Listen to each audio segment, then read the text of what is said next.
Namaskar and welcome to this exciting episode of Sathology Debunking Mythology. Sathology means science of truth, the study of truth. Opposite of that is mythology, which means science or study of fake, lie और imagination. Hindi में बोलेंगे सत जो mythology शब्द है word है वो create किया गया था ब्रिटिश कॉलोनियलिस्ट ने संस्कृत का आधा शब्द धातु यूज करके मिथ क्योंकि सारे शब्द धातु पे बनते हैं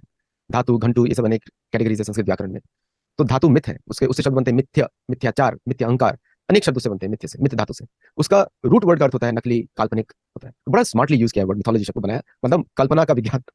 कल्पना की पढ़ाई नकली पढ़ाई मतलब वो इसलिए था कि भारतीय हिस्ट्री रामायण महाभारत की उसको झूठ फैलाया जाए ताकि भारतीय लोग उसको पढ़े ना ऐसी एक और भ्रांता फैलाई गई कि महाभारत तो घर में न रखे वो भी मिथोलॉजी है तो इस तरह क्वेश्चन कि कैसे पॉसिबल है आज भी हमारे शोज के सारे क्वेश्चन में देखता हूँ how is it possible human Ram monkey God ये हमारे शब्द यूज नहीं है ये रामायण के शब्द नहीं है ना ये उसके शब्द है इनको देव श्रेणी में रखा गया है उसके विपरीत है सतोलॉजी मिथ के विपरीत है सत सत मतलब जो जिसे शब्द बनते सत्य जो ट्रुथ है सच आता है हिंदी का शब्द वो भी एक उसका सच्चिदानंद मतलब जो सच है और सतोलॉजी उसको क्योंकि अगर टाइमोलॉजिकली देखेंगे तो सतोलॉजी मिथोलॉजी विपरीत है तो कृपया करके मिथोलॉजी शब्द को यूज ना करें तो आज हमारे बड़ी स्पेशल वेरी स्पेशल गेस्ट हमारे साथ हैं जिनके बारे में पूरे भारत में काफी विख्यात है प्राइम मिनिस्टर मोदी तक उनको बहुत रिस्पेक्ट देते हैं तो लेट अस वेलकम डॉक्टर कुसुम लता केडिया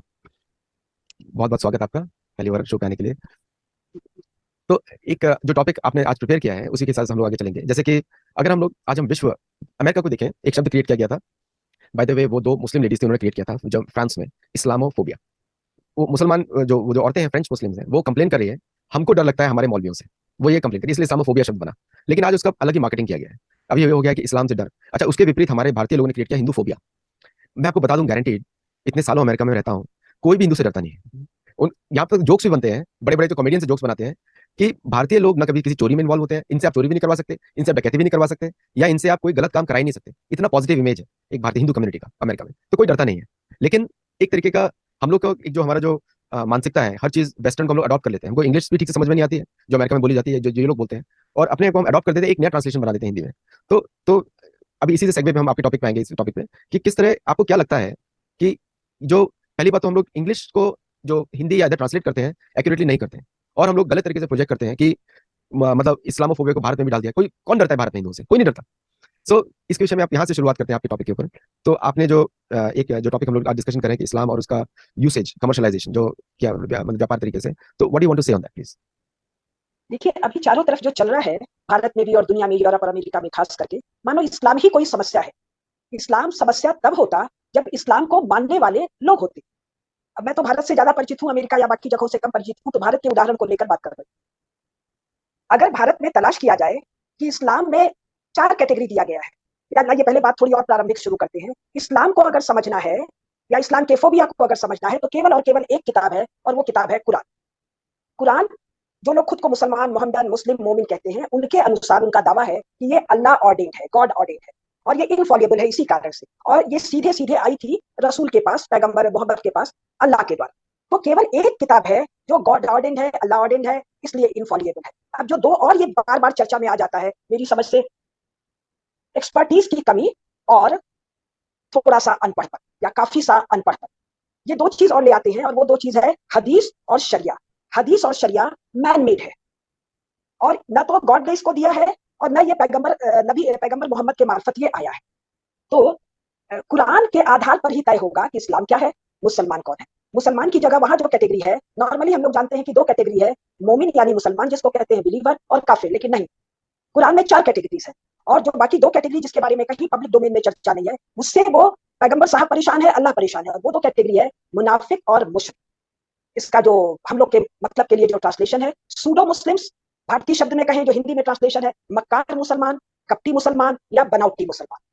तो ये देखिए कि जब पैगंबर साहब जीवित हैं,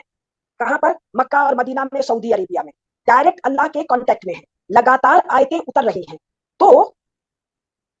कपटी मुसलमान से अभी हम जो ये मुसलमान शब्द प्रयोग कर रहे हैं इसको हम बिलीवर कहते हैं या मोमिन कहते हैं, जो टेक्निकल शब्द। तो ये जो मोमिन है ये पैगंबर साहब के समय भी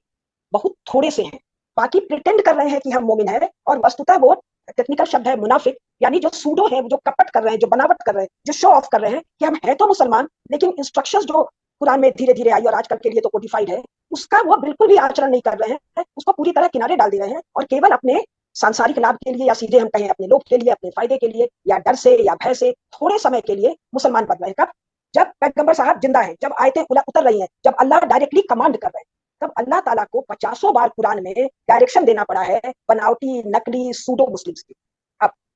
और मुशरिक भी अभी हमारे। तो कुरान में साफ साफ कहा है who is believer, who is a मोमिन, जो आजकल के पैटर्न्स में who is a Muslim, who is a मुसलमान। भाई अभी तक तो इनको मोहम्मदन कहा जाता था, और कमाल की बात है कि कुरान में जो शब्द है मोमिन, इसका भी प्रयोग ये नहीं करते हैं, और जो बाद में बाकी लोगों ने इनको मोहम्मद का फॉलोअर, मोहम्मदन, मोहम्मदिया, मोहम्मदन कहा, इसका भी उपयोग नहीं करते हैं। दो नकली शब्द चल रहे हैं, मुस्लिम और मुसल। तो फिलहाल हम उनको मोमिन कह रहे हैं, जो कि कुरान का शब्द है। तो कुरान में साफ साफ दिया हुआ है हु इज अ मोमिन, हु इज नॉट अ मोमिन। और जो मोमिन नहीं है उसको नमाज, अब नमाज शब्द भी नहीं है, शब्द तो सलात है। नमाज तो आया है पर्शियन लोगों के द्वारा, लेकिन ये सलात नहीं कहते हैं, नमाज कहते हैं। भाई सलात कहने में क्या दिक्कत है? तो इनको सलात या नमाज पर कोई हक नहीं है। ये जो सूडो मुस्लिम है, ये जो कपटी मक्कार मुसलमान है, इसको मस्जिद में जाने का हक नहीं है, इसको रोजा रखने का हक नहीं है, इसको हज करने का हक नहीं है। और केवल मामला इतना नहीं है कि हक नहीं है, इसको सीवियर पनिशमेंट अल्लाह ताला ने प्रेस्क्राइब किया है। और ये जो सीवियर पनिशमेंट है ये वायलेंट है, और आजकल के कॉन्स्टिट्यूशन की और ह्यूमैनिटेरियन भाषा में बारबारिक पनिशमेंट है। हाथ काटना है, पैर काटना है, कुत्ते से निचवाना है, पत्थर से मारना है, आंख निकालना है, जीभ काटना है, वगैरह। हम केवल सीवियर पनिशमेंट कह रहे हैं। तो अब हो क्या रहा है? तो फिर कौन मुस्लिम है? जो मोमिन है उसके लिए कुछ चीजें तय है, और वो उसमें पहली जो खास बात है, anything created by Allah can not be replicated, duplicated by बंदा। यानी अल्लाह ताला ने जो कुछ बनाया वो बंदे को बनाने का हक नहीं है। ना तो उसको बनाने का हक है मूर्ति, ना उसको पेंटिंग, ना आदमी, ना कुत्ता, ना बिल्ली, ना बंदर, ना मछली। उसको शार्क, उसको बैक्टीरिया का भी डिजाइन बनाने का हक नहीं है, उसको पहाड़ भी बनाने का हक नहीं है, उसको नदी बनाने का भी हक नहीं है, उसको आकाश, तारा, चांद बनाने का भी हक नहीं है, तारा बनाने का भी हक नहीं है, क्योंकि ये गॉड ने अल्लाह ने बनाया है। और अल्लाह ने जो बनाया है उसको उसकी नकल करने का